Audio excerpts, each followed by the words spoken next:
Hi guys, I'm back. So this is the second part for today. I guess I'm going to number this one number 9 because the last one will be number 8. Okay, so there's some common scenarios for follow-up that we're going to go over. And I'm going to kind of pose it in question format. So first thing, are you facing resistance right now? Fear or paralyzing fear of unknown? That's totally normal.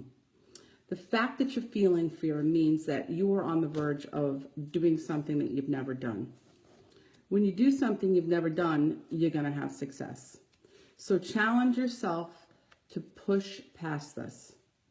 Ask yourself what's holding you back. Is it fear of reaching out to people because you're shy? Ask yourself, how much money is being shy making you right now in your business? If it's not a lot, then you need to get over it. So being shy is not going to serve you well. It's just an excuse to not facing your fears. So you need to find courage. You need to take action anyway.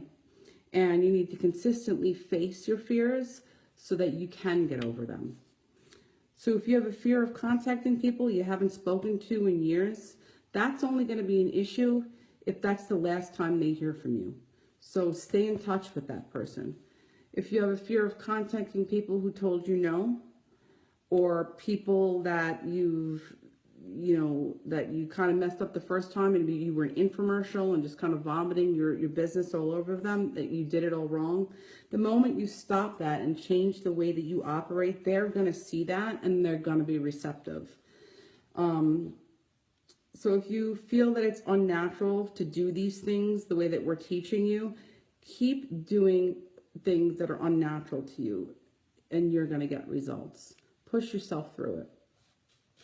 Ask yourself, what areas are you struggling in? Are you getting stuck building rapport with people? You have to be direct, and when you're direct, people aren't going to have an issue.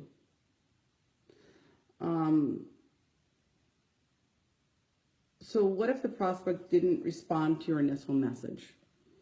If they're worthwhile, you're going to want to send them another message, call them, text them. If people go radio silent, before you can set up a call, wait a few days, send another message, ask them, did you see my last message, and such stuff like that.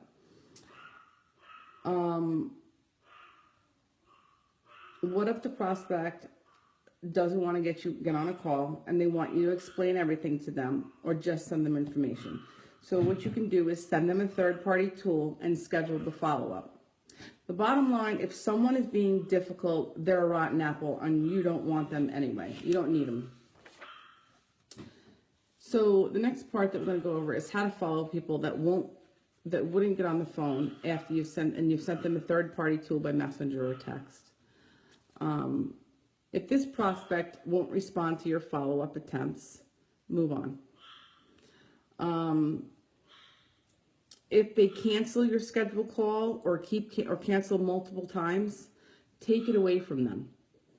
Say, you know what, I'm getting it's not the right time. Why don't we forget about this for now? I have other people to follow up with and I'll get back to you in 45 days. Take it away. So if the prospect insists on you explaining everything, move on. You don't need to become the expert. Don't let them tell you how to run your business. You don't want to come across too pushy when you follow up. So watch what they're doing and know when to pull back. So you ask yourself what third-party tool to use. They may need to see multiple tools. Pick one that's most effective. And if you don't know it's effective, then find a test market with some of your friends or colleagues or whatever, and ask them to watch the video or read the tool or read whatever tool you're going to be using and ask them what their opinion is. Test it out. You can also create your own opportunity call, a 5-minute mini presentation.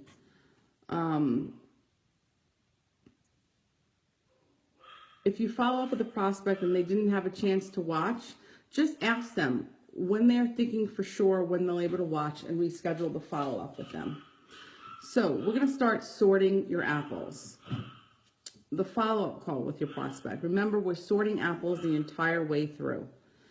One of the first things you can say when you're following up with somebody is, what did you like best about what you saw or heard? What is their hot button?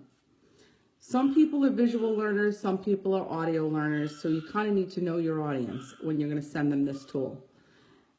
Never say, what did you think? When you're dealing with red apples, when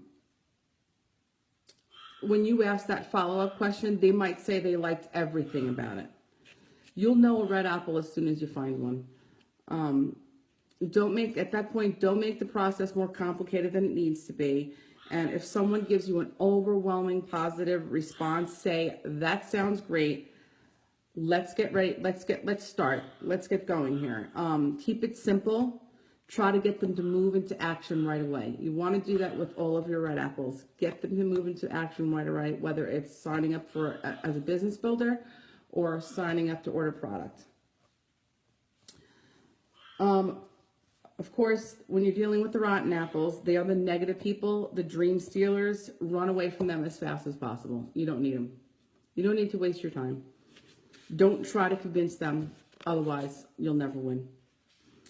Let them go and you go be rich. So when you're dealing with green apples, 80% of your process is going to fall into this category. They're going to have some level of interest, but they're also going to have some questions. Make your goal education and understanding. It's not your job to sell or convince them. Just get them the education and let them make the decision. The goal with these people is try to move them into a three-way call or just get them another third-party tool to review. That's very, very important. Don't be the expert. Get them into a three-way call or utilize another third-party tool.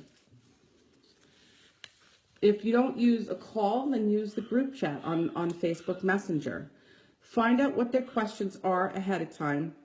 Get them the third-party tool to answer them. Don't make yourself the expert. If that third-party tool generates more questions, either get them on a call get them on a three-way or give them another tool.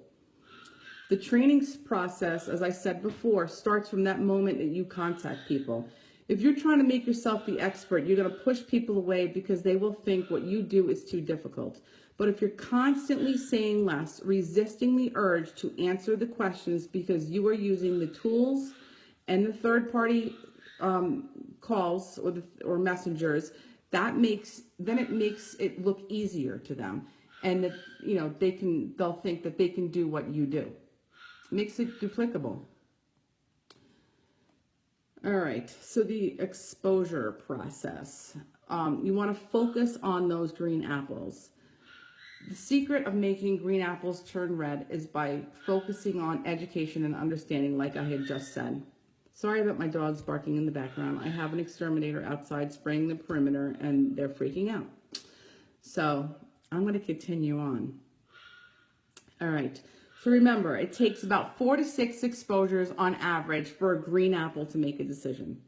And the examples of exposures are giving them a sample, third-party tools, meeting with them, talking with them on the phone, getting them on a three-way call or three-way message. Here's a secret tip. Compress the time frame between exposures. So if you know it's going to take 4 to 6 exposures to get someone to commit, don't string them out over time. String them out over 3 to 4 days maximum. Build that momentum and excitement in that prospect. Your closing ration is going to double or triple if you do it this way. And beware of the valley of death. This occurs in the exposure stage and the follow-up call when the prospect is asking the questions. So do everything in your power not to answer those questions yourself. Get them the tools they need to educate them. Whether, like I said, the third-party tools, three-ways, etc. It typically occurs after you shared initial third-party tool and now they have questions. So like I said, don't make yourself the expert. You don't have to answer these questions, even though you know how to answer those questions. Because, like I said, from that first interaction, that training is starting. So always ask yourself if you're making this simple. The less you say, the more you make.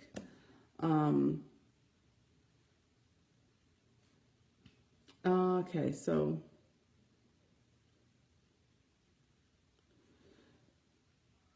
how you want to respond when they ask you a question. You can say, that's a great question. What I'd like to do is get you on a phone with an expert that I've been working with so you can get all of your questions answered.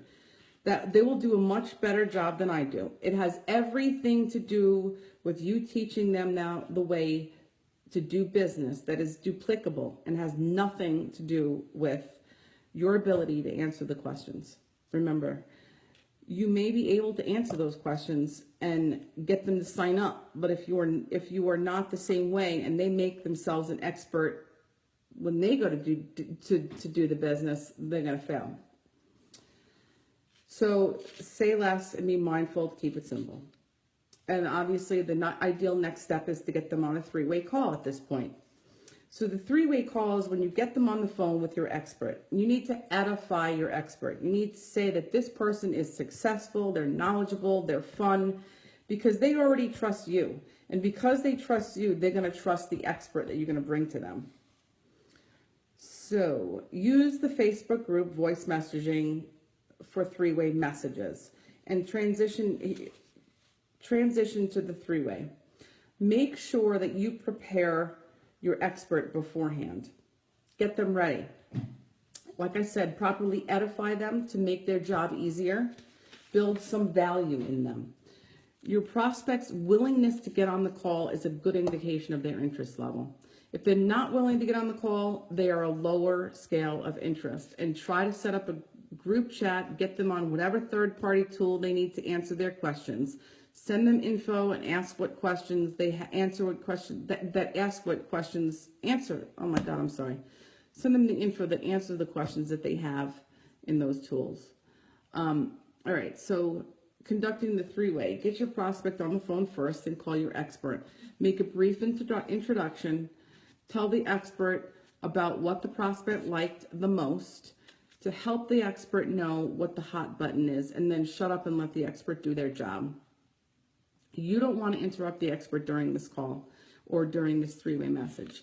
It de-edifies them. And when the call or three-way message is over, get off the phone or end the message and set the next follow-up. Don't forget to set the next follow-up and schedule that with them. So, conducting a three-way as an expert. You guys are going to have to do this when you start building, or if you have a team and you are the expert in the three-way call or the three-way message. Introduce yourself, ask the prospect, what did you like best about what you've seen and heard so far? Or go off of what the rep says and ask, is there anything else that stood out? Share your story, keep it short, ask them if they have any specific questions. Do your best to answer those questions and nothing more. The less you say, the more you make. Once their questions are all answered, move them into action. Ask them, do you see an opportunity for yourself or something about the products? Do you see these products as something that you want to incorporate into your regimen? If they say yes, ask them if they're ready to get started right now. Excuse me. The sooner you ask, you get to the real issue. If they bring up an objection, then you can address it. Remember, it takes 4 to 6 exposures on average. So you are not going to close someone on a three-way call if this is their second or third exposure. So use additional third-party tools, recorded conversations, webinars, presentations, product samples, brochures, product videos, etc. One-on-one meetings, live events, online. We do our monthly wellness events. Invite them to that. Make sure you always BAM-FAM, and that is BAMFAM, and that stands for book a meeting from a meeting. Don't listen to what they say, watch what they do. And I tend to repeat myself with some of these really important points because I feel that they're really important, obviously. All right, so I'm going to check my time here. Hold on. That's my indication that time is up. So what I'm going to do is I'm going to end this video and pick up on the next video. And we're going to talk about handling objections and closing. So see you in a minute.